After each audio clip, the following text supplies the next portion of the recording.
Hello and a very warm welcome. You're watching India Fights Back with your host Kriti Mishra. It has been advised to wear masks even inside our homes and treat all patients who show symptoms of COVID 19 regardless of their RT PCR status. Retesting is one of the best measures to confirm your doubts and get an accurate result. However, patients who continue to exhibit symptoms with a negative RT PCR report should not be complacent and continue to self isolate, quarantine themselves until they start feeling better. It is important for others to follow home isolation protocol and simpler evidence-based treatment. Leading doctors have appealed to the public not to hoard oxygen cylinders or remdesivir injections. The coronavirus is a mild viral infection in 85 to 90% of cases, and hospitalization is needed only in 10 to 15% of severe cases. That's what the leading doctors in our country have been saying. But if you are caring for someone with COVID 19 at home or in a non healthcare setting, how do you protect yourself and others? Let's find out from the experts joining us on the program. So, joining us, Dr. Samiran Panda, Head ECD Division, ICMR, and Dr. Meenu Bajpai, Professor Transfusion Medicine, Institute of Liver and Biliary Sciences, New Delhi. Welcome to Rajya Sabha Television, both of you. Thank you. All right, Dr. Panda, coming to you first. What should a person do if he or she tests negative but still shows symptoms, whether in RT-PCR or rapid antigen? All right. So here we have an individual who is showing symptoms, which could be something which happen if someone gets infected with SARS-CoV-2, the virus that causes disease, COVID-19. So these are called constellation of symptoms. The technical term for it is syndrome. So it's a constellation of symptoms in this particular environment and the present epidemiologic situation the country is passing through. That is indicative that the person might be infected with the virus, and then landing up with the commonly occurring symptoms such as headache, fever, cough, recent loss of taste or recent loss of ability to smell, or even breathlessness. This could be, and there could be other symptoms as well, but I'm just talking about the commonly occurring symptoms. So although there are symptoms and the person has taken, let's assume, a rapid antigen test, and that turns out to be negative, or if the person has taken an RT-PCR test and that has turned out to be negative, there lies the question that you have posed, what the person should do. Before we discuss about what the person should do, we should try understand this whole phenomena of false negativity, although a person is infected with an organism. Any diagnostic test has got certain attributes called sensitivity. And what is sensitivity? If 100 people are infected with a particular organism, and if you use a test to detect that organism, maybe 95 or 98 of them will be detected, but 2 or 5 will be missed out. So these 2 or 5 individuals, although they are infected, they are getting missed out because of the sensitivity. So the sensitivity of the test is 95% or 98%. Due to that sensitivity, which is never 100% for any organism, believe me. So those 2 or 5 individuals, although infected, will be known or will be detected as falsely, though, as negative. So when the symptoms are quite indicative of a particular infection, which is spreading rampantly. We are talking about SARS-CoV-2 now in the society, and the test is coming up with a negative result, then we should still assume, so it's a presumptive diagnosis, we presume that the person is infected and follow the necessary steps, which we will discuss elaborately shortly. So the point I'm trying to make is that if someone has symptoms, but despite having symptoms, the tests are coming out to be negative, assume that you are infected and still isolate yourself at home and follow the steps that we'll be discussing so that you get a chance after 4 or 5 days, because sometimes it so happens that the viral load increases, and then if you do the test it comes out to be positive. So you may always go for a second test and then know for sure whether you are infected with the infection in concern. All right, so viewers, do remember that do not be complacent and, of course, isolate yourself. And, of course, we'll discuss the do's and don'ts. Dr. Bajpai, take us through the important do's and don'ts of COVID-19 isolation at home.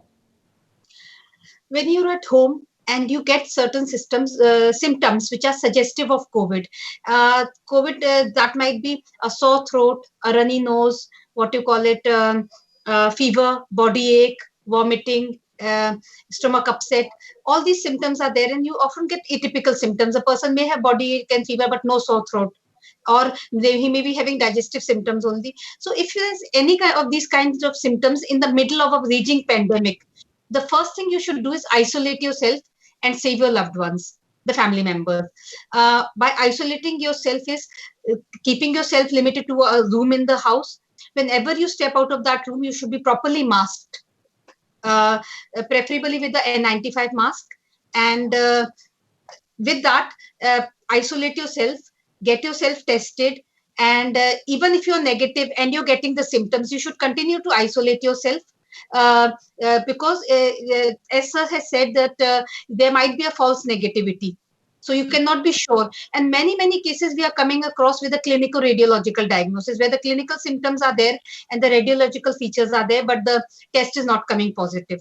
So you have to be very careful. This is done in the interest of your own loved ones, that you isolate yourself in the home and stay to a single room. Do not interact with other members of the family. And also for rest. The other thing is, besides isolating yourself, you should also rest. Take adequate fluids. And if you're exhibiting symptoms of fever, take a paracetamol. Do not self-medicate beyond that. That's also important because some things require a medical advice. And rest is very important. Fluids are very important. Food is very important. To take a nutritious diet, that all is important. But at the same time, in isolation in your own room, restrict yourself to one room in the house. Regarding one other question which you were putting across regarding the washroom, if it's a shared facility, that's a difficult thing. Ideally, you should be using an isolated washroom, and if you have to, you should take all sanitization measures before and after going to the washroom. And immediately after that, nobody else in the family should be using it for some time. All right, so we'll get further clarity on that. Dr. Panda, what happens if there's a common washroom at home? As Dr. Bajpai is saying that all the sanitization measures should be kept in mind. All right, so that poses a difficulty, of course, but let's try first understand why it is risky to use a closed space, be it a washroom or a room where the person who is symptomatic is isolating himself or herself. Let's try, understand the situation. First of all, if a person is isolating himself or herself in a room, it is much preferable, to have the windows open so that there is cross ventilation. Because now the evidence clearly shows that if I'm infected, let's assume, and if I'm talking or singing loudly or coughing or sneezing, then there are small water droplets that emanate from while doing all these activities. And those water droplets will have the cells also which are actually infected with SARS-CoV-2 if I'm an individual who is infected with SARS-CoV-2. Now, the water droplets could be of larger size or smaller size. The larger size water droplets cannot travel longer distance, and in the meantime, before they drop on the ground, if they come across somebody, naturally they settle on the face, nose, or mouth, and the person who is in the proximity gets infected. So that's why it is so very important to use masks, because masks will prevent those water droplets from getting access to someone who is susceptible. So from an infected individual, the larger water droplets could infect someone who is nearby, proximal to the infected individuals, and susceptible. Now, in terms of the smaller water droplets, which are also containing infected cells, they remain floating in the air for quite some time. So if a person has coughed or sneezed and then have, left the room, so the room is apparently empty. So another person coming in and seeing that there is none, so I may not use the mask in this particular room, might be a conception which is wrong. Because in a family, if someone is infected, and maybe that person is asymptomatic, so we do not know. The person goes out and, there is always a chance of getting infected through the exposure, to the mass gathering or in the vegetable market or a shopping mall or in a workplace. So when the person comes back and from him, he or she is infected and is asymptomatic, doesn't have any symptoms, but from him or her, the water droplets might get emanate, which has the infected cells, and they are there floating in the air for quite some time. So the present evidence clearly tells us that even in the family, when family members are actually, some of them, not necessarily all the family members need to go out, but some of them are going out, so there is always a chance of them getting infected. They come back, and then through them, due to these water droplets, smaller water droplets, which remain suspended in the air for long as 3 hours, so even if you are entering into a room which is empty, you can still get infected, and you might land up in a symptomatic disease stage. So first thing that we should all remember, that even if when we are in the family, I say that a family is the smartest family when all the members use masks. So family members should encourage each other, for using masks, of course, by discussing all these possibilities that some of us are going out and we might get infected and we bring the infection back home. Now, given this whole, limitation of having just one washroom, what does one do? So at home, it is much more important to use the liquid soap. Because soap, actually, a frequent hand wash, it is not a must that every time all the family members need to have the typical alcohol-based hand sanitizer. Liquid soap is good enough, number one. And after using a washroom, it is much better if that washroom, and particularly an ideally constructed washroom, should also have, the exhaust fan and the windows. So keeping them open will allow the airflow to happen. So there is no stagnant air where the smaller sized water droplets are floating. So that's the whole thing. That's why I took a little bit of time to explain what should we try do or aim at.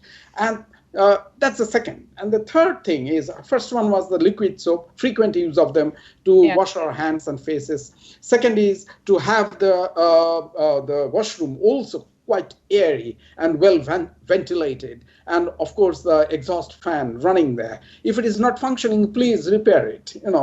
Don't have in a washroom which is kind of closed space and with no cross ventilation. The third and most important is to leave the washroom as dry as possible, because the wet surfaces actually allow living cells to remain alive, and those living cells will have the infection. So drying up the washroom, be it the basin or the commode, whatever we have used. So that's important. And then maintaining a time gap, and then if you use the sanitizer, which is in the form of a spray, the sanitizers which can be sprayed, and that will take care of the air which is there. So a combination of all of these could help, having still, because this is the limitation. The best is, of course, to be in different rooms and using different washrooms. Absolutely, Dr. Panda. Those are very important tips that you gave all of us. But Dr. Bajpai, as you're talking about preventing the infection, so how do we do what are the kind of measures that we take to prevent other people in the house from becoming sick if a person is infected with COVID-19 while giving food or while interacting? I will answer this question. First, I would like to say that when a family member is tested positive or has symptoms, he has already, if they are living in the same household and been without mask, the patient may be in 2 or 3 days before actually exhibiting symptoms. So it is important for the other family members also to be isolating those who have been in contact with the patient, because the patient does not become infectious just at the time at which he is exhibiting symptoms. He may be infectious even before that. So if a family member of mine is exhibiting symptoms of COVID, I should be isolating myself from other people. That is very important. Then within the family, if you feel you have not been exposed, double masking is very important when interacting. And as sir has said, that when you are entering a room in which the person is isolated, you're going to get that aerosol, those water droplets which come through talking or breathing even. So what happens is you cannot enter that room. Ideally, you should be leaving the food outside the room Let the other person with a mask pick up that food or water or whatever it is. No, do not enter that room, especially as Sarah said that it should be good ventilation. And we all know that in our country, how many homes have that kind of cross ventilation? We are living in an era where there are flats and they usually have one window, and the cross ventilation is usually not very effective in this kind of scenarios. So it is very important to not enter the room of the isolated person, the person who is under isolation, and the other member should isolate themselves from the community and from their workplace until they have been until 3 or 4 days, 5 days, until they are sure that they are not symptomatic and they have not contracted the infection from the infected person. Absolutely. That's the classic case of prevention is better than cure. But Dr. Panda, I'd also like to understand, since we're talking about home isolation and quarantine, when does that home isolation end? What is the duration of that home quarantine? Very good question. So isolation or home isolation is the term used when somebody is suspected to have the infection due to the symptoms which have been manifested, and then maybe a rapid antigen test and an RT-PCR test has shown the person to be infected. So the isolation term is used when somebody is getting isolated in a room and taking care of himself or herself, of course with the support from other family members. So treatment related separation is called isolation, and quarantine is the term which is used for the contacts who have come to the close proximity of somebody who is infected, but they are not yet infected, not proven to be infected. So they are isolating themselves in separate rooms and they are trying to monitor their symptoms in order to figure out whether the symptoms are showing up or not. Before I go further in terms of the details regarding isolation, I would say that two things are most important. One is temperature. Monitor your temperature with a thermometer, the classical, thermometer or the digital type, whatever that is. But you put a date on a piece of paper and the time. So if you take your temperature, body temperature, 3 times a day, you'll be able to figure out how is your temperature behaving. And secondly, please have a pulse oximeter so that you monitor your oxygen saturation. Two very, very important things from the perspective of SARS-CoV-2 infection. Because when your oxygen saturation goes below 93%, then you should always consult a doctor to figure out, do you need to seek hospital admission? Let me tell you that there is no need of doing any panic. Even if your oxygen saturation goes below 93%, you lie on your chest, keeping a pillow on the bed, and you lie on your chest and take deep breathing. This is called deep breathing in prone posture. Okay. The proning is when we lie on our chest, and supine is when we lie on our back. So what happens if we lie on the side, and the best is to lie on our chest and doing the deep breathing, actually lower lobe of the lungs become free to expand and the oxygenation becomes much better. So you will clearly see, any one of us will be able to clearly see that if you are putting a pulse oximeter on one of the fingers, maybe on the right hand, maybe on the left hand, the middle finger maybe, and then if we are doing the proning deep breathing in the prone posture, when we are taking deep breathing, you will immediately see that the oxygen saturation indicated by the figure, the number appearing on the pulse oximeter is going up. So by doing this, you are increasing your oxygen saturation. By taking paracetamol tablet, if you are an adult, 650 milligram thrice a day, not when the fever is coming. Most of us, what do? There is fever, we take paracetamol, we become all right, then we forget about it. That's not the right way of doing it. So paracetamol tablet at every 6-hourly interval, and taking care of your hydration, as Dr. Bajpai said, plenty of fluid, maybe fruit juice, pulses, soup of your choice, but hydration is very, very important. Take care of your nutrition, take whole fruits, even the normal food, and multivitamins and minerals are a good thing to do. But self-medication in terms of doing more might be dangerous. So always it is good to consult your doctor. But never, never, never forget to monitor your temperature regularly 3 times a day and monitor your oxygen saturation. And when the oxygen saturation goes down below 93%, always consult your doctor to figure out, do you need hospital admission? What you should not do is also very important. You should not try have an oxygen cylinder on your own at home. Never. You should not have remdesivir injection. It is not suggested or prescribed at all. It's an absolute no-no. You should not try take remdesivir injection at home. Never, ever.